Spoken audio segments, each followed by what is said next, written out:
자, 오늘은 마태복음 17번째 시간입니다. 예수님의 갈망, 예수님의 원함이란 제목으로 말씀을 나누도록 하겠습니다. 지난 시간을 잠깐 한번 돌아보도록 할게요. 우리 지난 시간 말씀 기억나나요? 지난번 나눴던 말씀이 7장 한번 1절 한번 보시겠어요? 눈으로? 뭐가 나오죠? 비판하지 말라. 그죠? 비판하지 말라. 그러나 뭐 하라? 분별하라. 그죠? 이걸 나눴어요. 그리고 첫 번째 게 비판하지 말라. 그다음 분별하라는 부분에서 첫째 정죄하지 말고 성경의 말씀으로 분별하라는 거였어요. 그러니까 자기 이성에만 기반을 둔 판단을 하지 말고 그러니까 성경 말씀, 즉 최종 권위이신 그 하나님의 말씀을 근거로 두고 바른 판단을 하고 분별해라.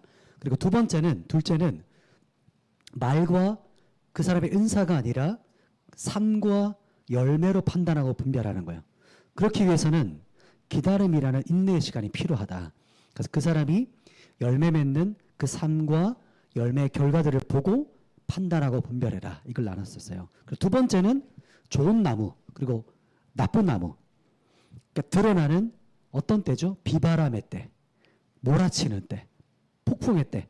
그때 예수님의 말씀을 듣고 행하는 자라야 진짜 열매를 맺는 사람이다 라는 걸 나눴어요. 그래서 우리에게 주어진 이 한순간, 지금도 흘러가고 있는 이 한순간, 이 한 시간, 우리에게 주어진 하루라는 시간, 이 모든 기회를 통해서 벽돌 한 장 한 장을 쌓아가면서 우리 각자에게 주어진 인생을 쌓아가고 있는 거예요. 다 다른 인생을 살아가고 있어요. 한 가족이고 한 교회고 우리가 그리스도의 몸이지만 각자에게 주어진 부르심을 그렇게 한순간에 마음의 선택, 주님 앞에서의 그 우리의 태도를 통해서 쌓아가고 있는 거예요. 그래서 더 깊이 주님과의 그 친밀함을 또 누리는 시간, 깊어지는 그것을 통해서 더욱더 바닥으로, 더 뿌리로, 더 반석에 뿌리를 내리는 그 좋은 집으로 지어진다는 거예요. 그래서 좋은 나무와 주추를 반석에 둔 집은 주님께 반석을 두고 있다라는 걸 지난주에 나눴죠. 자, 오늘은 이제 예수님의 원함이요, 갈망. 예수님의 원함, 이 말씀을 나눌 텐데, 예수님께서 첫 번째 부분은 나병 환자를 유대 공동체 전체 앞에서 공개적으로 치유하시는 그 예수님의 의도를 살펴볼 것이고, 두 번째는 로마 백부장이 나타나거든요. 로마 백부장의 그 믿음, 이만한 믿음이 어떤 믿음인지를 함께 나누고, 마지막 세 번째는 종교인이 예수님을 따르겠다라고 나와요. 그때 예수님께서 말씀하시는 이 땅에서 그 어떤 것보다 시급하고 중요한 것이 무엇인지 마지막 살펴보겠습니다. 오늘 본문을 함께 들어가 볼게요. 우리 마태복음 8장 1절과 2절 두 절입니다.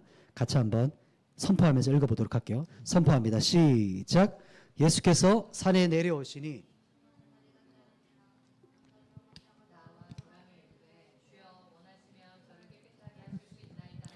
아멘. 1절에 보시면 예수님께서 지금 어디서 내려오셨죠? 산에서 내려오셨는데 지금 이 모습을 한번 상상해 보세요. 산에서 내려오시고 있는데 내려오신과 동시에 어떤 사람들이 따르고 있습니까? 수많은 무리들이 따라요. 따른다는 것이 이제 8장에서의 포커스를 좀 둬요. 제자의 어떤 말씀을 포커스로 두거든요. 이것은 계속 반복될 겁니다. 무리가 지금 에워싸고 있어요. 예수님과 그 제자들의 무리를. 근데 그 한가운데 지금 이전에 누가 나타났어요? 나병 환자가 나타났어요. 즉 예수님의 발 앞에 엎드렸다는 거예요. 절하며 주님의 발 앞에 등장합니다. 엄청나게 충격적이고 아주 위험한 순간이에요. 당시 나병은 지금이 가지고 있는 어떤 그 피부병, 피부 질환과 같은 그런 의미를 뛰어넘는 그 당시 유대 공동체에서는 의미를 가지고 있었어요. 나병이라는 것은 치유될 수 없는 질병이었고 더 한 걸음 더 나아가서는 그렇기 때문에 나병이라는 것은 하나님의 저주와 심판을 받은 사람들이 걸린다는 것. 그 병이 나병이라는 질병이었어요. 그러니까 대표적인 병이었죠. 그러니까 구약을 보면 나병에 걸린 사람들은 성 안에 살 수 없었어요. 이렇게 도심가 안에 동네 안에 못 살아요. 그럼 어디로 나가게 될까요? 격리돼요. 성 바깥으로 격리돼서 살아가게 돼요. 그럼 당연히 가족들로부터 단절되겠죠. 그렇게 단절되어지고 예배는 당연히 못 드리죠. 부정한 자이기 때문에. 치유될 수 없는 병이기 때문에. 그래서 나병에 걸린 사람들은 성 바깥에서 살면서 혹은 그 나병에 걸린 사람들끼리 무리지어 살면서 혹 근처에 사람이 목격될 때가 있을 수 있잖아요. 근처에 사람이 발견되면 이 사람들은 어떻게 해야 되냐면 발견된가 즉시 뛰면서 소리를 쳐야 됐어요. 입을 가리고 나는 나병 환자입니다. 나는 나병 환자입니다. 이렇게 막 선포하면서 도망을 쳤어야 됐어요. 왜냐하면 자칫 가만히 있어요. 근데 사람들에게 발견됐어. 돌 던질 만한 곳에 딱 발견됐어요. 그러면 사람들이 돌을 들어서 낮춰 죽여도 그 사람들 돌을 던져 죽여도 그게 범죄가 아니었어요. 그러니까 정말 안타까운 일이고 정말 이게 불쌍한 상황인 거죠. 그런데 지금 나병 환자가 지금 어떻게 돼 있어요? 오늘 본문 1절 2절에 예수님과 지금 둘러싸이는 수많은 무리 가운데로 나병 환자가 발 앞에 엎드렸어요. 그럼 지금 엄청나게 긴장과 일촉즉발의 순간이에요. 어떤 사람들은 눈치채고 이미 돌을 찾고 있을 수도 있고 어떤 사람은 돌을 던지려고 하고 있을 수도 있어요. 그러니까 나병 환자 입장에서는 어떤 걸까요? 죽음을 무릅쓰고 앞에 나온 거예요. 그러니까 죽겠다라고 생각하고 나온 거예요. 군중 앞에. 그 앞에 예수님 앞에 엎드린 거예요. 왜 그럴까요? 왜 죽음을 생각하고 나왔을까요? 예수님께 이 나병을 치유받기 위해서요. 예수님의 소식을 들은 거죠. 나병을. 이 예수님의 소식이 어떤 소식이었을까요? 그 선지자, 메시아라고 불려지는 소문이 난 그 예수라는 사람이 우리 동네에 오신대. 그런데 그 사람은 모든 병을 치유하신대. 심지어 역사, 구약의 역사부터 이스라엘 역사 가운데 한 번도 없었던 소경이 눈을 뜨는 일까지 있었어. 그러면 혹시 우리 나병도 치유받지 않을까? 왜냐하면 메시아가 오면 모든 질병은 치유되고 기적을 일으킨다고 하셨거든. 그러니까 이 사람은 지금 그 소식과 그 믿음을 가지고 죽음을 뚫고 예수님의 발 앞까지 드디어 온 거예요. 그때 예수님께서 고백합니다. 예수님께 고백해요. 뭐라고 하냐면 2절 말씀 다시 한번 읽어볼까요? 우리 마태복음 8장 2절 같이 읽습니다. 시작. 한 나병 환자가 나와 절하며 이르되 주여 원하시면 저를 깨끗하게 하실 수 있나이다 하거늘. 아멘. 뭐라고 고백하죠? 주님을 향해서 주여라고 해요. 이게 큐리어스. 그리스도 주님 원하시면 저를 깨끗하게 하실 수 있습니다. 이렇게 말해요. 그때 예수님의 행동과 대답 3절 같이 읽어볼까요? 시작. 예수께서 손을 내밀어 그에게 대시며 이르시되 내가 원하노니 깨끗함을 받으라 하시니 즉시 그의 나병이 깨끗하여진지라. 아멘. 우리 3절 다시 한번 다 같이 한번 읽어보십시다. 3절 마태복음 8장 3절 읽습니다. 시작. 예수께서 손을 내밀어 그에게 대시며 이르시되 내가 원하노니 깨끗함을 받으라 하시니 즉시 그의 나병이 깨끗하여진지라. 아멘. 예수님께서 그 누구도 접촉하지 못했던 사랑하는 가족의 손길조차 닿지 못했던 그 나병 환자의 몸에 지금 어떻게 해요? 손을 대시는 거예요. 손을 대시면서 예수님께서 말씀하시는 게 내가 원하고 바란다. 내가 원하는 것은 네가 치유되고 깨끗하게 되는 걸 내가 원하고 기뻐해. 내가 그렇게 되길 원해. 깨끗함을 받으라 이렇게 말씀하시니 그 즉시 나병이 나았어요. 무슨 의미죠 이게? 지금 수많은 사람들이 한번 상상해 보세요. 예수님이 등장하면 어떤 학자들이 말하면 최소 5,000명의 사람들이 모였대요. 5,000명. 상상이 안 되죠. 웬만한 큰 집회, 대형 집회도 5,000명이 모이기가 어렵거든요. 수십 명, 수백 명만 돼도 엄청 사람들이 많죠. 예수님이 등장하면 그렇게 많은 유독인구가 많았대요. 많게는 오병이의 사건처럼 2만 명이 넘는 사람들이 몰려들었던 거예요. 그 많은 무리들이 보고 있는 한가운데서 지금 나병이 치유됐어요. 불치병을 넘어가는 거예요. 이 의미는 질병의 차원을 넘어서는 하나님의 저주와 심판에서 이 사람이 나음을 받은 거예요. 공개적으로 나병 환자가 이제 정결 환자가 된 거예요. 그래서 공동체로부터 끊어졌던 이 사람, 가족에게조차 버림받아야 됐던 그 사람이 다시 어떻게 해요? 공동체로 회복되고 가족의 품으로 들어오게 되는 거예요. 얼마나 감동스러웠을까요? 내가 나병 환자라 생각하면 뭐 몇 년 혹은 수십 년 동안 가족들과 떨어져 있었을 것이고, 그렇게 예루살렘 안에 들어가서 지성소, 그 성소 안에 그 드려지는 그 예배, 그 번제단에 드려지는 그 예배를 드리고 싶었을 텐데 그 예배를 지금 드리려고 하는 거예요. 얼마나 감격스러웠을까. 그런데 예수님의 명령이 저 같으면 지금 빨리 집으로 돌아가거나 어떻게든 가족을 찾고 싶을 텐데 예수님의 명령은 이렇게 말해요. 우리 4절 같이 읽겠습니다. 우리 마태복음 8장 4절 같이 읽습니다. 시작. 예수께서 이르시되 삼가 아무에게도 이르지 말고 다만 가서 제사장에게 내 몸을 보이고 모세가 명한 예물을 드려 그들에게 입증하라 하시니라. 아멘. 4절 다시 한번 보세요. 예수님께서 치유함 받으라, 집에 돌아가라 이렇게 하지 않으시고, 너 돌아가면 제일 먼저 제사장에게 네 몸을 보이고 모세가 명한 예물을 드려서 그들에게 입증해 라고 말씀하세요. 지금 집으로 돌아갈 것이 아니야. 율법의 말씀대로 제사장에게 가서 나병에서 치유받은 네 몸을 보이고 완전한 치유를 입증받고 모세 율법을 따라서 제사를 드려 이렇게 말씀하세요.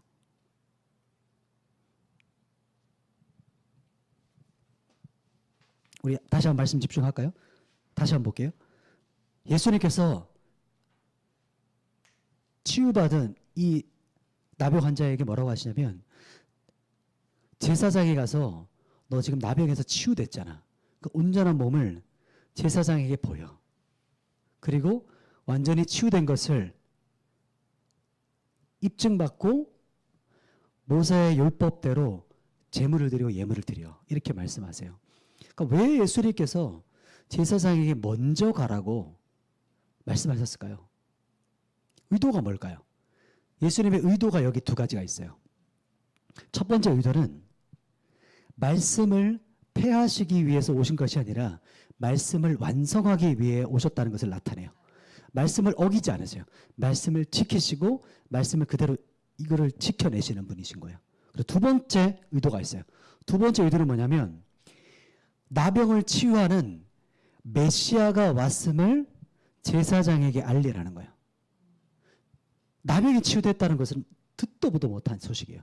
그러니까 이 엄청난 나병에 치유된 사건을, 이 사건 중의 사건을 이스라엘 백성들에게 공개적으로 선포해라.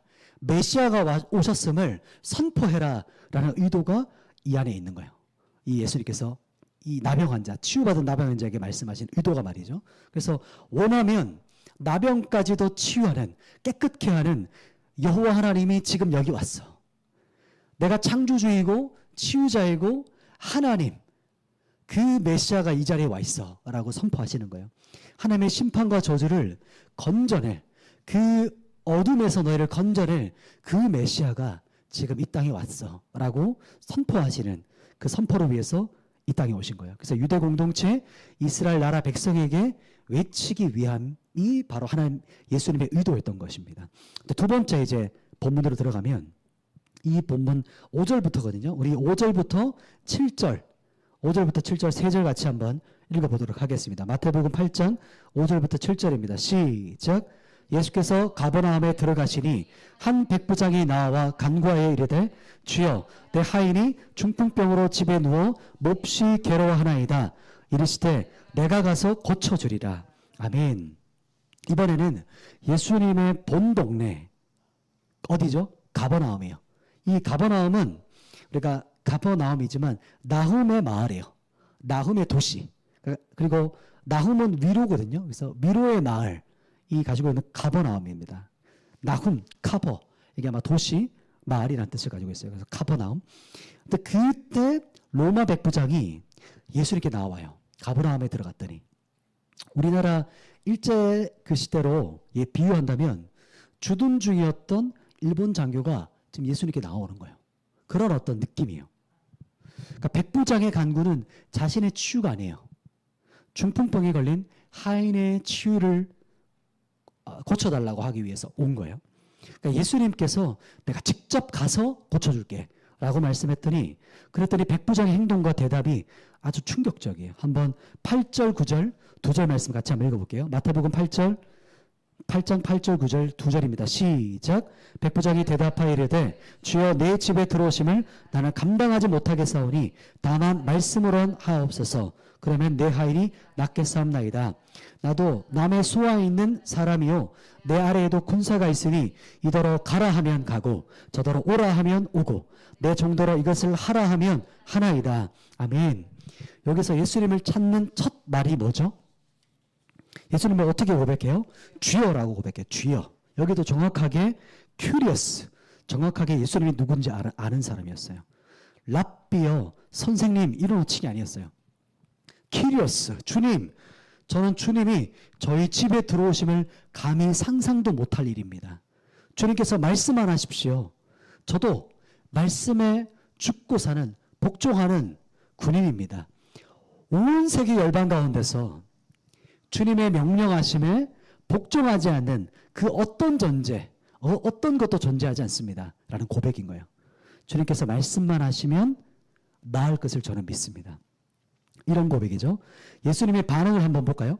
우리 마태복음 8장 10절부터 13절 우리 4절 말씀을 이번에는 교독해 볼게요. 10절부터 13절 제가 먼저 읽겠습니다. 예수께서 들으시고 놀랍게 여겨 따르는 자들에게 이르시되 내가 진실로 너희에게 이르노니 이스라엘 중에 아무에게도 이만한 믿음을 보지 못하였노라. 11절 시작.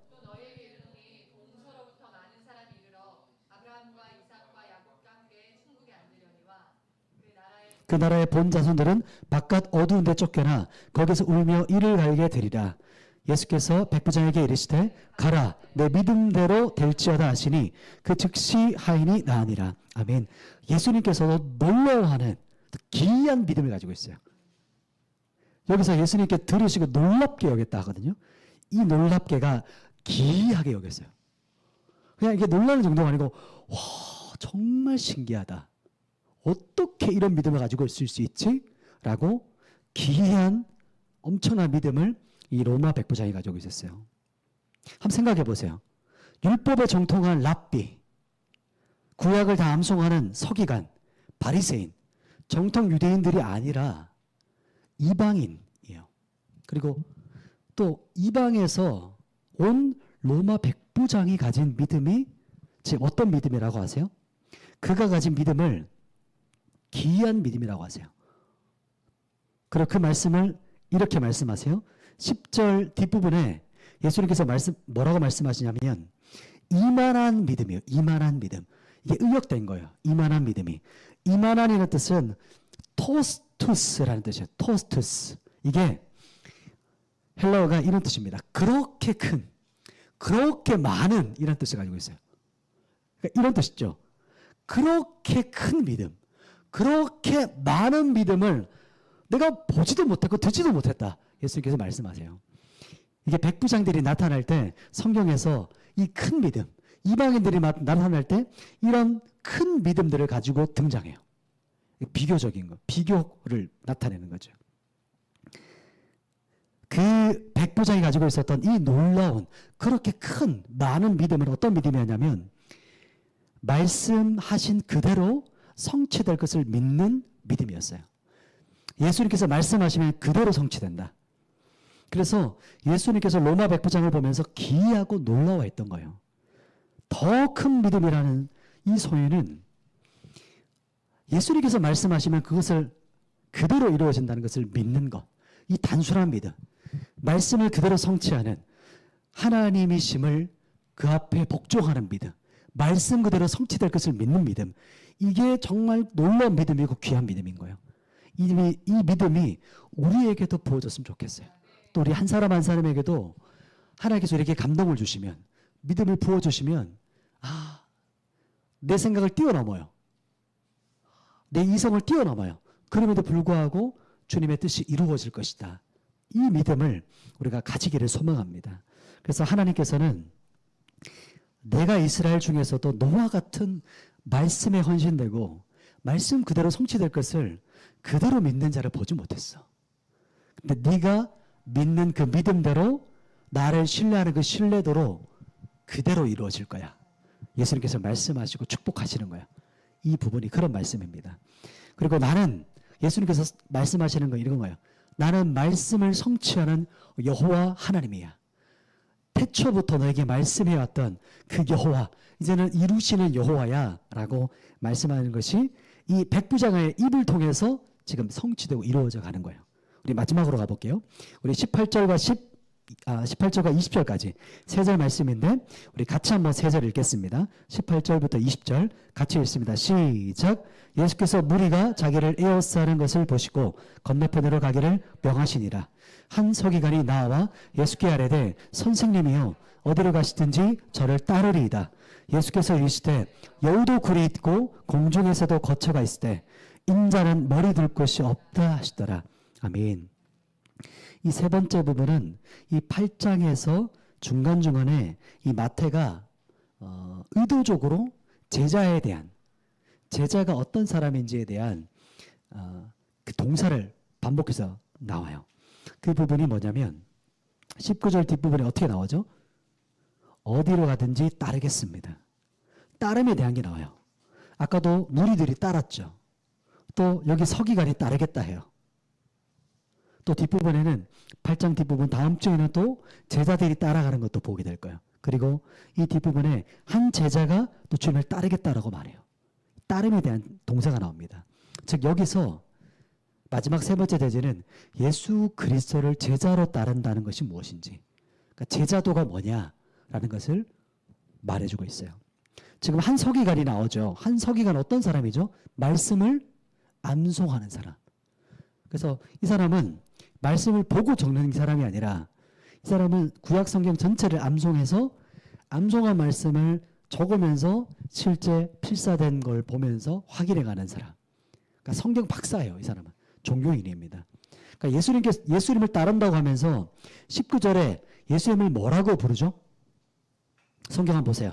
19절 중간에 선생님이요 이렇게 말해요. 즉 랍비님, 선생님, 제가 선생님 따르고 싶습니다. 예수님은 어떻게 여기고 있어요? 예수님을 나보다 훨씬 뛰어난 이 성경 지식을 가진 사람, 랍비. 성경 지식에 동의하니까 제가 따르고 싶어요 라고 말하고 있어요. 그런데 예수님의 대답은 이렇게 말씀하시죠. 20절에 보면 여우도 굴이 있고 새들도 보금자리가 있어. 여기서 여우는 보통 헤롯을 많이 지칭하면서 상징적을 그 당시에 말을 했어요. 즉 그러나 나는 그러나 안락한 왕궁 같은 집이 없어. 머리 둘 곳도 없는, 기대거나 의지할 것도 없는 빈들 인생이야. 네가 나를 따르면서 부귀영화를 꿈꾸고 또 세상의 권력이나 안락함을 추구한다면 지금 잘못 찾아온 거야. 그리고 이어지는 제자도에 대한 심화 말씀, 우리 마지막 21절, 22절 오늘 마지막 절입니다. 우리 두 절 같이 한번 읽어볼게요. 마지막 21절, 22절 시작. 제자 중에 또 한 사람이 이르되 주여 내가 먼저 가서 내 아버지를 장사하게 허락하옵소서. 예수께서 이르시되 죽은 자들이 그들의 죽은 자들을 장사하게 하고 너는 나를 따르라 하시니라. 아멘. 여기서 또 나오죠. 따르라. 제가 주님 따르고 싶어요. 예수님께서 따르라 말씀하시면서 여기서 분명히 21절에 제자라고 나오죠. 제자가 주님을 따르기 원하는데 먼저 아버지 장사하고 따를게요. 여러 다양한 해석들이 있어요. 그러나 핵심은 분명해요. 예수님께서 말씀하시는 핵심은 명확합니다. 즉 가족 장래보다 더 시급하고 중요한 것이 바로 나를 따르는 것이야. 나를 따르는 제자로 살아가는 거야. 세상에 중요한 일이 얼마나 많아요. 세상에 중요한 일들이 많죠. 그런데 세상의 그 어떤 중요한 일보다 더 우선시 되는 것, 더욱더 시급한 것, 그것이 나를 제자로서 나를 따라오는 거야 라고 말씀하는 거예요. 그리고 그 다음 이제 시간에 살펴보겠지만 풍랑 이야기를 통해서 그러니까 제자가 예수님을 따른다는 게 무슨 의미인가, 어떤 일이 벌어지는가, 어떤 대가를 지불하는가, 그건 다음 주에 나누도록 하겠습니다. 오늘 말씀을 정리할게요. 우리 첫 번째, 예수님의 원함, 예수님의 갈망이 뭐였죠? 나병 환자가 등장했죠. 죽음을 무릅쓰고 수많은 무리 가운데 등장했어요. 그 앞에 발에 엎드렸습니다. 예수님께 나병을 치유받기 위해서 등장했어요. 그랬더니 예수님께서 내가 원하고 바래. 네가 치유받기를 내가 원하고 기뻐한다. 치유를 받으라. 깨끗함을 받으라 말씀하시죠. 그리고 완전히 공동체 전체에서 공개적으로 치유하세요. 그리고 집으로 돌아가기 전에 제사장에 가서 먼저 예물을 드리라고 하세요. 왜 그러셨죠? 의도가 두 가지 있었죠. 첫 번째 의도가 뭐죠? 율법의 완성을 위해서 오셨다. 율법을 지키시는 분이다. 두 번째가 뭐였어요? 나병을 치유하는 메시아 하나님, 여호와 하나님이 이 땅에 오셨다라는 것을 제사장에 알리고 이스라엘 공동체에 선포하시기 위해서 말씀하신 거예요. 두 번째 살펴봤던 부분은 우리가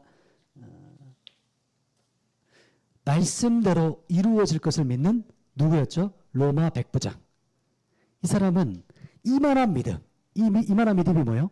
더 큰 믿음. 그렇게 더 많은 믿음을 가지고 있었던 사람.